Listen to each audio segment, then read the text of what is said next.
हे भक्तों, कार्तिक मास का पवित्र समय चल रहा है। हर महीना भगवान विष्णु और भगवान शिव दोनों को ही अत्यंत प्रिय है। जो व्यक्ति इस मास में दीपदान करता है, कथा सुनता है या भगवान का सिमरन करता है, उसे जीवन के सब अंधकार मिट जाते हैं। आज की कथा है अध्याय 21, शिव और जालंधर का अद्भुत युद्ध और तुलसी माता का जन्म। यह कथा केवल युद्ध की नहीं है, यह है भक्ति, सत्य और धर्म की शक्ति की कथा। जालंधर का जन्म और अहंकार।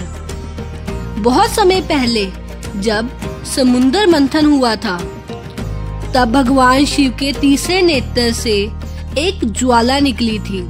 वह ज्वाला समुद्र में गिरी और वहां से जन्म हुआ एक अत्यंत तेजस्वी बालक का। उसका नाम पड़ा जालंधर। वह सागर का पुत्र था, परंतु शिव के तेज से उत्पन्न हुआ था, इसीलिए उसमें अद्भुत शक्ति थी, अमृतत्व का आशीर्वाद था और अपराज्य बल था। जैसे जैसे वे बड़ा हुआ, उसके मन में अभिमान भी बढ़ गया। वह सोचने लगा, मैं शिव का अंश हूँ, मुझसे बड़ा कोई नहीं हो सकता, सारे लोगों पर मेरा अधिकार होना चाहिए। धीरे धीरे उसने देवलोक, पाताल, पृथ्वी पर अपना अधिकार जमा लिया। देवता भयभीत हो गए। इंद्र का सिंहासन डोलने लगा। वरुण, यम और कुबेर सब उसके अधीन हो गए। फिर सभी देवताओं ने मिलकर प्रार्थना की। एक दिन सभी देवता एकत्र होकर बोले, अब केवल भगवान शंकर ही हमें बचा सकते हैं। वह सब कैलाश पर्वत पर पहुँचे। वहाँ भगवान शिव समाधि में लीन थे। पार्वती जी ने उनके पास बैठी थी। देवताओं से हाथ जोड़कर कहा, हे महादेव, यह जालंधर असुर आपके ही तेज से उत्पन्न हुआ है। यह अत्याचार कर रहा है, अब आप ही इसका अंत करें।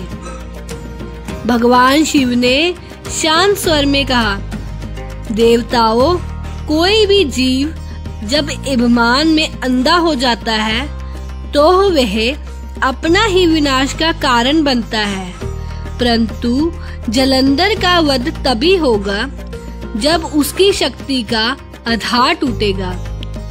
देवता समझ नहीं पाए कौन सा आधार। तब शिव बोले, उसकी पत्नी वृंदा, वही उसकी रक्षा का मूल है। वृंदा की पतिव्रता का प्रतीक। भक्तों, अब सुनिए वृंदा की कथा। वही थी जालंधर की पत्नी, परंतु उसमें भी अधिक भगवान विष्णु की परम भक्त थी वह। उसकी पतिव्रता शक्ति इतनी प्रबल थी कि जब तक वह अपने पति की रक्षा का संकल्प धारण करती थी, तब तक जालंधर कोई भी अस्त्र छू नहीं सकता था। युद्ध में देवता परास्त होते रहे, शिव जी के गण भी थक गए। यह देखकर विष्णु भगवान प्रकट हुए। उन्होंने कहा, हे महादेव, धर्म की रक्षा के लिए हमें वृंदा की परीक्षा लेनी होगी।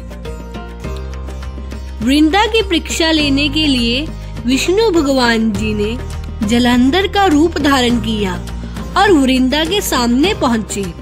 वृंदा ने देखा उनका पति घायल होकर सामने पड़ा है। वे तुरंत उठी, उनके चरणों में बैठ गई और कहा, प्रभु, आप युद्ध से लौट आए, मुझे पता था आपकी रक्षा भगवान करेंगे।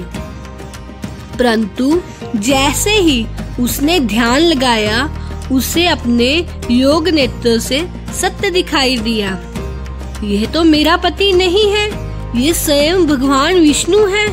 वह कांप उठी, आंखों में आंसू आ गए। प्रभु, आपने मेरी पतिव्रता को भंग किया है। अब धर्म की रक्षा है, ये आपने क्या किया आपने?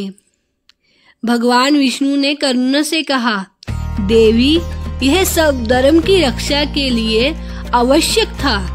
जलंधर का अंत होना ही चाहिए था।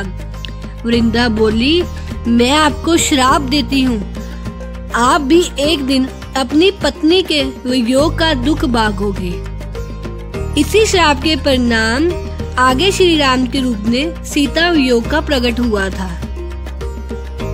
वृंदा ने अपने शरीर का त्याग किया। वह भूमि में एक दिव्य पौधा उत्पन्न हुआ, उसका नाम हुआ तुलसी। भगवान विष्णु बोले, हे वृंदा, अब तू तुलसी के रूप में मुझे पूजती रहोगी तो कार्तिक मास में तुम्हारा पूजन होगा। वह सब पापों से मुक्त करेगा।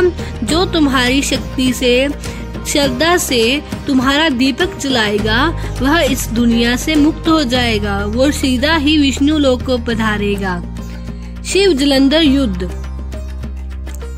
अब युद्ध का अंतिम समय आ गया। वृंदा की शक्ति नष्ट हो चुकी थी। जलंधर का तेज क्षीण होने लगा। शिवजी ने त्रिशूल उठाया। आकाश में भयंकर गर्जना हुई। धरती कांप उठी। पर्वत डोलने लगा। जलंधर ने आखिरी बार कहा, महादेव, मैं आपका अंश हूँ। यदि मेरे भीतर कोई पवित्रता बची हो तो मुझे मोक्ष दीजिए। भगवान शिव ने करुणा से कहा, जलंधर, तेरा जन्म मेरे तेज से हुआ है, अब तेरा विलय भी मुझे ही करना होगा। एक ही क्षण में त्रिशूल चला। जलंधर का शरीर धराशायी हुआ और उसका तेज शिव के तेज से समा गया। आकाश में दुंदुभियां बज गई। देवता झूमने लगे, गंधर्व गाने लगे, अप्सराएं पुरुषों की वर्षा करने लगी। देवताओं ने शिवजी जी के चरणों में प्रणाम किया, उनका धन्यवाद किया। बोले, हे महादेव, आपने हमें असुर के भय से मुक्त किया है। यह कथा सदा संसार को धर्म की रक्षा का संदेश देती रहेगी। भगवान शिव मुस्कुराए और बोले, देवताओं, ये युद्ध केवल बारी नहीं था, यह हर मनुष्य के भीतर जलंधर अहंकार, क्रोध और मोह से लड़ाई थी। जो भक्त अपने भीतर की दैत्य से जीत लेता है, वही सच्चा विजेता है। हे भक्तों, ये कथा हमें सिखाती है कि अहंकार का अंत निश्चित है, चाहे वो देवता हो या असुर। अभिमान का परिणाम पतन ही होता है। भक्ति सबकी बड़ी शक्ति है। वृंदा की भक्ति ने भगवान तक को झुका दिया। स्त्री की पतिव्रता शक्ति अमूल्य है। वही शक्ति संसार में संतुलन लाती है। तुलसी माता का पूजन कार्तिक मास में परम पुण्यदायी है। इससे आप विष्णु लोक में भगवान विष्णु के पास पहुंच जाएंगे।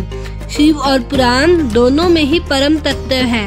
एक रक्षक है, एक सहारक, पर उद्देश्य दोनों ही धर्म की रक्षा है। जो भक्त कार्तिक मास में इन कथा को श्रद्धा से सुनता या सुनाता है, वह अपने जीवन में सब पापों से मुक्त होकर शिवलोक या विष्णु लोक को प्राप्त होता है। इसलिए भक्तों, जब भी कार्तिक का दीपक जलाएं, तुलसी माता को प्रणाम करें और महादेव का नाम लें। और तो याद रखिए कि यह कथा आपके जीवन में प्रकाश का मार्ग दिखाती है। ऐसी और वीडियो के लिए हमें सब्सक्राइब कीजिए।